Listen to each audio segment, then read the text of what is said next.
We're going to talk more about this potential ceasefire with Angela Diffley, who joins me on set. Angela, first of all, break it down for us. What exactly would this ceasefire entail if it happens? Yeah, it looks like, from what we're hearing, that it would be based on UN Security Council Resolution 1701. That was agreed in 2006 when Israel pulled out of Lebanon the last time. And the trouble was it was never successfully implemented or monitored.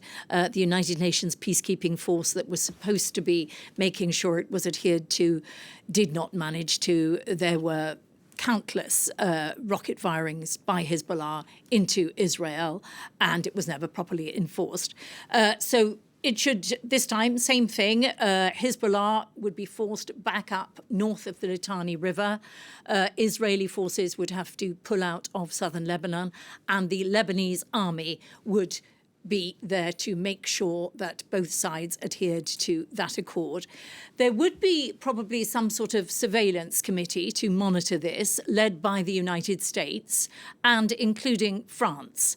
Lebanon was very keen on the inclusion of France in this, and the Israelis resisted it because as Israel and Emmanuel Macron have recently had quite a few spats, and the Israelis apparently backed down when France didn't firmly say that it would arrest Netanyahu should he arrive on French territory following that arrest warrant by the ICC. So the Israelis gave in on that. The Lebanese had not wanted Britain to be part of that US-led committee either, but we know that the US and France will be part of it. Not very clear who else might be. Another area where there has been some difficulty is that Israel wanted either a line in the agreement or some sort of side letter agreeing that if it thought that there was to be an imminent violation of this accord, that something was being prepared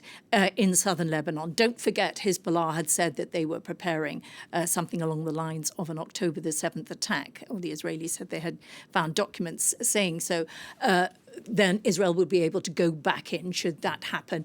The question is who would decide whether there was an imminent violation. Would that just be Israel, or would it be a more neutral body? We're not clear where they've got to on that in the ceasefire agreement. And there is optimism, at least from the United States. I mean, how likely is it that this will be agreed to by both sides?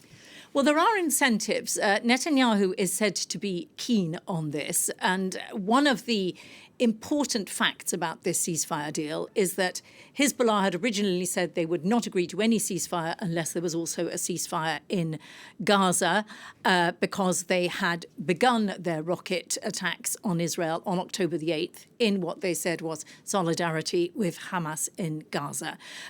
Once Hassan Nasrallah was killed by the Israelis, that coupling of the two groups' interests disappeared, more or less. Hezbollah has left Hamas isolated, and that puts Israel in a much stronger position. The Israelis are keen to see Hamas isolated, no longer receiving any more support from Hezbollah. And so that is a clear incentive for the Israelis. It's also thought Netanyahu is a bit worried about the possibility of Joe Biden maybe instructing his people to vote against Israel at the UN Security Council. And of course, Donald Trump will be entering the White House. He would no doubt like to see this thing wrapped up before that. For the in Lebanon, Hezbollah have become very unpopular in Lebanon over this war. Most Lebanese disagree with it, never agreed with the coupling of Hezbollah and Hamas's struggle, if you like, if you want to call it that, or the fights, and never agreed with it anyway, and are angry at the destruction that has been visited upon Lebanon as a result. Angela, thank you for that. France 24's Angela Diffley.